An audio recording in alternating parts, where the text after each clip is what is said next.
The story Lost Spring, written by Anees Jung, revolves around the pitiable condition of poor children who are forced to live in slums and work hard in very dirty conditions.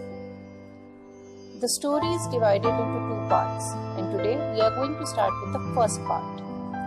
The first part tells the writer's impressions about the life of poor rag pickers who have migrated from Bangladesh but are now settled in the Simapuri area of Delhi.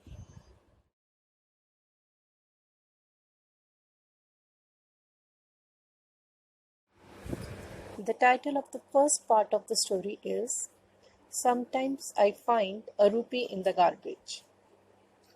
Why do you do this? I ask Sahib, whom I encounter every morning scrounging for gold in the garbage dumps of my neighborhood. Sahib left his home long ago. Set amidst the green fields of Dhaka, his home is not even a distant memory.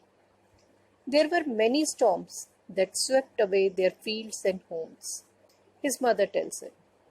That's why they left looking for gold in the big city where he lives. I have nothing else to do, he mutters, looking away.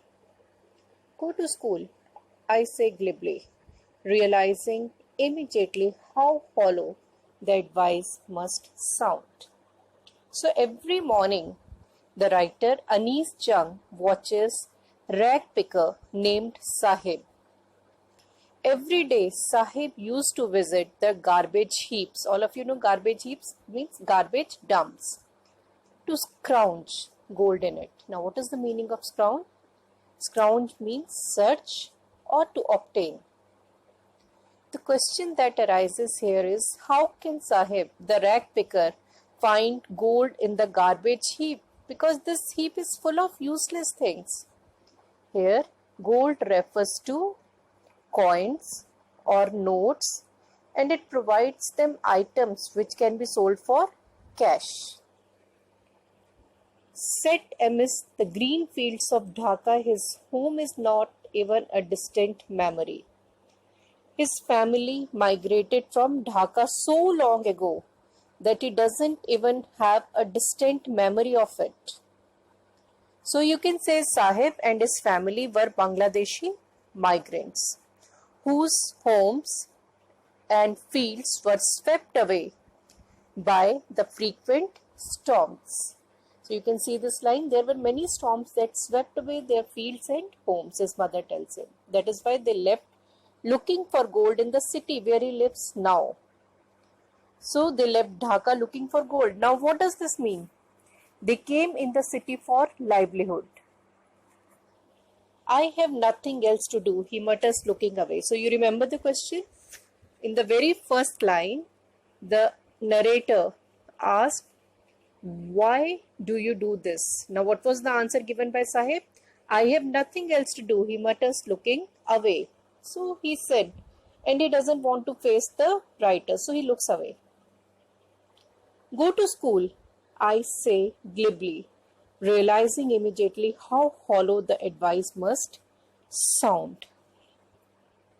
The author suggested him to go to school. Then the author realized that her advice is meaningless. Glibly means meaningless and hollow. For this poor child, how can he go to school?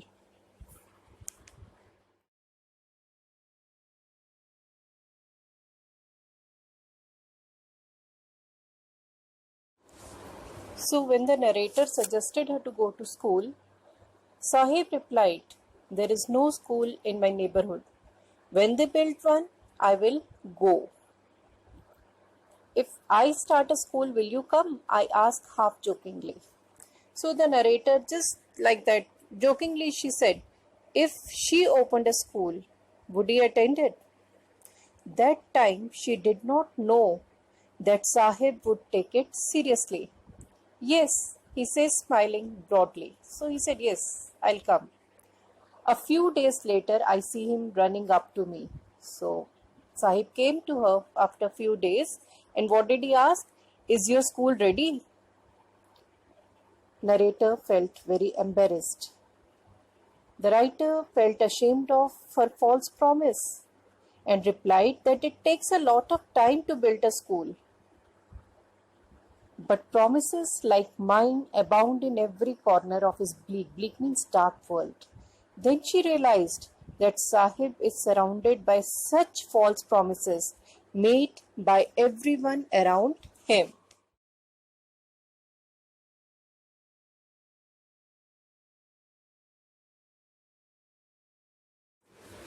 After months of knowing him, I ask him his name. Sahib-e-Alam, he announces. He doesn't know what it means. If he knew its meaning, Lord of the Universe, he would have a hard time believing it. So the writer, she had known Sahib for a few months now. One day she asked his name. He told her that his name was Sahib-e-Alam. He did not know the meaning of his name. It means Lord of the Universe. If he came to know the meaning, he wouldn't have believed it. So he would have a hard time believing it, unaware of what his name represents. He roams the streets with his friends, an army of barefoot, that is, without shoes, without chappal, who appear like the morning birds and disappear at noon. Over the months, I have come to recognize each of them. He moved on the streets with a group of friends, barefooted boys, who appeared in the morning like birds and go back at noon. Now the writer recognizes all of them. So from this paragraph, one question that is frequently asked in the board exam is, describe the irony in Sahib's name. Sahib's name is Sahib-e-Alam, which means Lord of the Universe.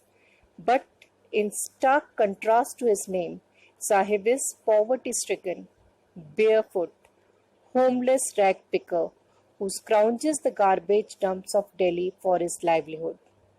His name is in total contrast to his very existence, is thus ironical. Now, the writer asked one of the boys, "Why aren't you wearing chappal?" Now, what was the answer? "My mother didn't bring them down from the shelf," he answers. And one more boy who was standing there and he was wearing shoes that do not match. And what did he say? Even if she did, he will throw them off. He said that he will not wear the footwear even if the mother gives him. When I comment on it, he shuffles his feet and says nothing. So the writer notices that the shoes that he was wearing do not match. And when she gave comment on it, he shuffles his feet just to hide his shoes.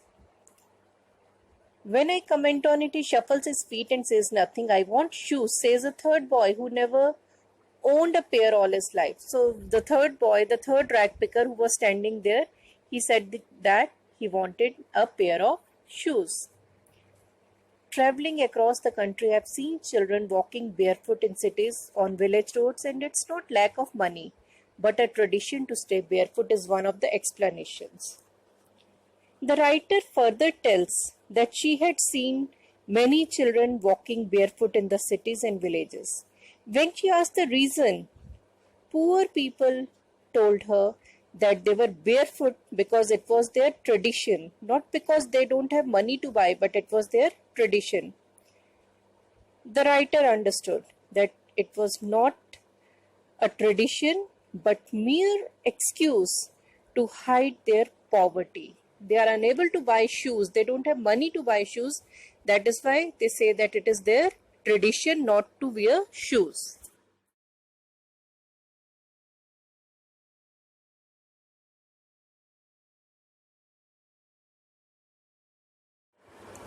Here, the writer Anees Jung narrates a story told to her by a man from Udupi. Udupi is a town in Karnataka. I remember a story a man from Udupi once told me. As a young boy, he would go to school past an old temple where his father was a priest. he would stop briefly at the temple and pray for a pair of shoes. 30 years later, I visited his hometown and the temple, which was now drowned in an air of desolation. The man told him that when he was a child, he would walk to his school. On the way, he would cross a temple where his father worked as a priest. As a young school-going boy, he would often pray in the temple for a pair of shoes. 30 years later, the author herself visited Udupi and the deserted temple. The expression drowned in an air of desolation here refers to the old temple that is in such a poor state that people hardly go there. The priest lived in the backyard of the temple. Red and white plastic chairs were kept there.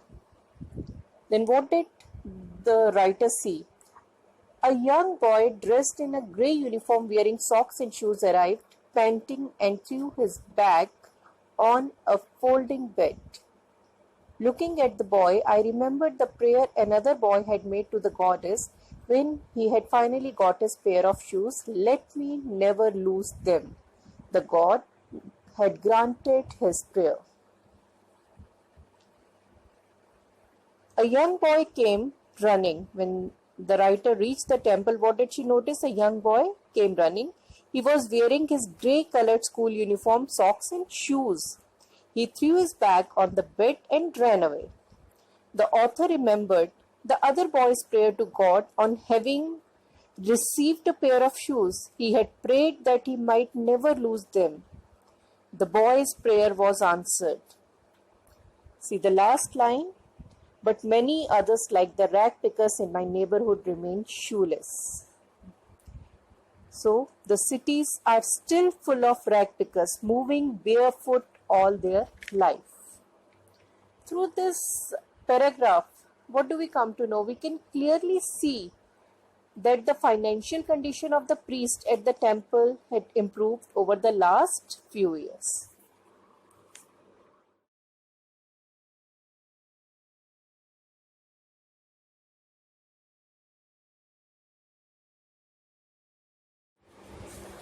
Students, this is a very important paragraph, and mostly 6-mark question is asked in CBSE exam about the life and activities of people settled in Simapuri.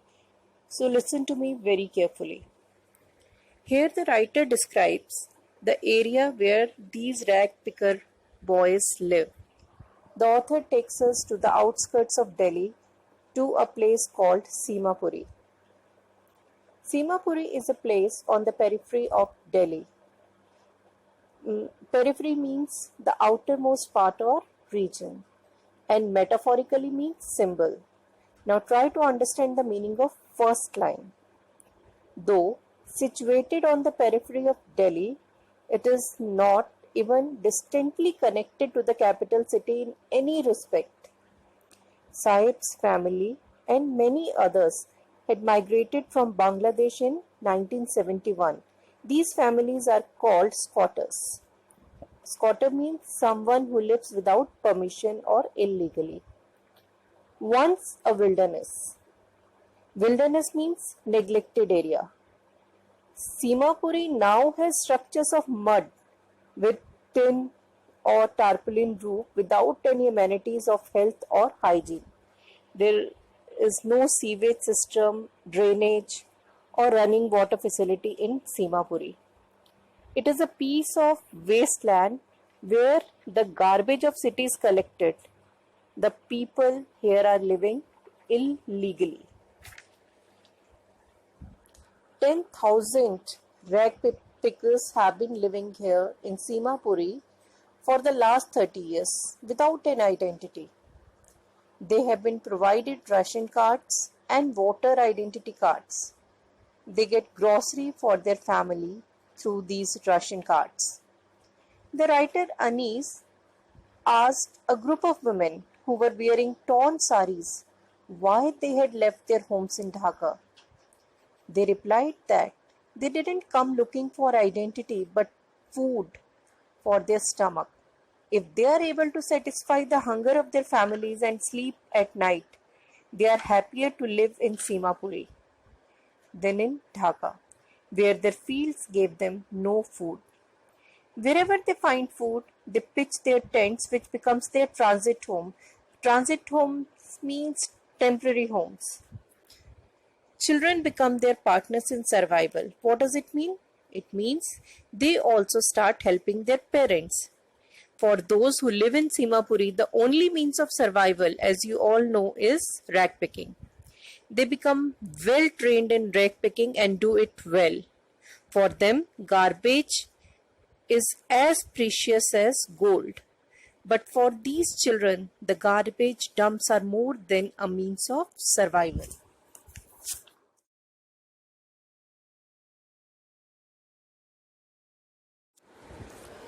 For the children, these garbage dumps are more than a means of survival. Let us see how. I sometimes find a rupee, even a 10 rupee note, Sahib says, his eyes lighting up. When you can find a silver coin in a heap of garbage, you don't stop scrounging for. There is hope of finding more. Sahib says happily that sometimes he finds a rupee or even a 10 rupee note in the garbage. When a child finds silver coin in the garbage dump, he keeps on searching, hoping to find more. It seems that for children, garbage is a meaning different from what it means to their parents. For children, it is wrapped in wonder. For the elders, it is a means of survival. Now let us see what is the meaning of these two lines. Garbage heaps hold different meanings for the children and the elders. For elders, it is a means of earning a living, but for children, it was like a wonderful discovery when they find notes in the heaps.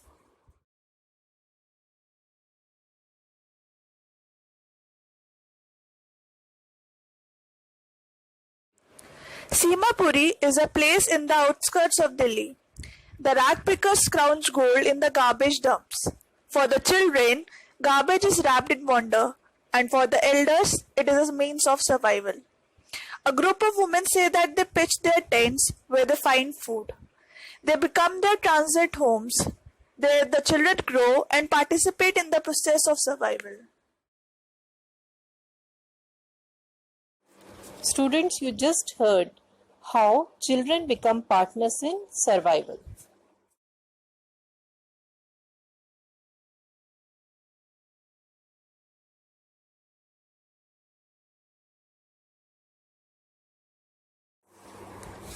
One winter morning, I see Sahib standing by the fenced gate of the neighborhood club, watching two young men dressed in white playing tennis. I like the game, he hums, content to watch it standing behind the fence. I go inside when no one is around, he admits. The gatekeeper lets me use the swing. Sahib was watching the tennis game being played by two young men, and he was standing by the fence gate of the neighborhood club. Sahib admitted that he liked the game but couldn't play it. He even told the writer that the gatekeeper permits him to get in when no one is around and allows him to play on the swings. Sahib, too, wearing tennis shoes that look strange over his discolored shirt and shorts. Someone gave them to me, he says in the manner of an explanation. The fact that they are discarded shoes of some rich boy who perhaps refused to wear them because of a hole in one of them doesn't bother him. For one who has walked barefoot, even shoes with a hole is a dream come true. But the game he is watching so intently is out of his reach. The writer saw that Sahib was wearing tennis shoes. They didn't look appropriate with his dress, which was faded. Sahib explained that the tennis shoes he was wearing were given by someone. The shoes must have been thrown away by a boy from a rich family, as he didn't want to wear them anymore. There is a hole in one of the shoes. But Sahib was not bothered, and he had no problem wearing them. It was a blessing for a boy who had walked barefoot till then. However, his desire to play tennis game will never be fulfilled.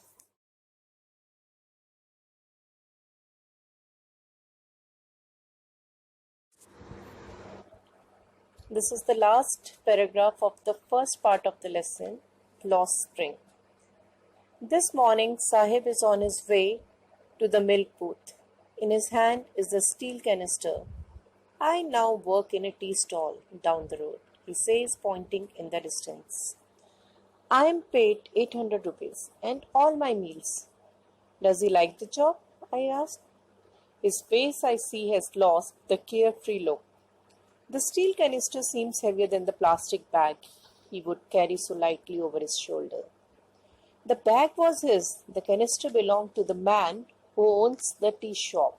Sahib is no longer his own master. One morning, the writer met Sahib, who was on his way to milk booth.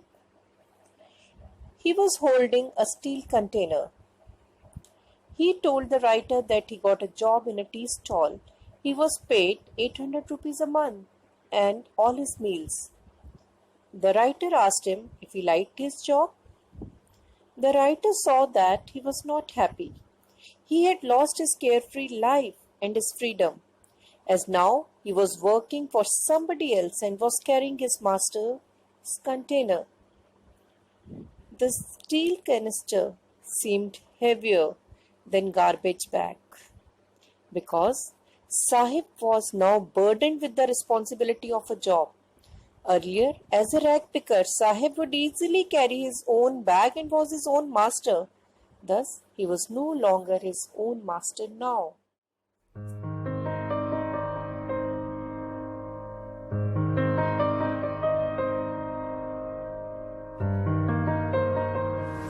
Here in this slide, you can see some important questions from this chapter. Write your answers with the help of the value points given in the next slide.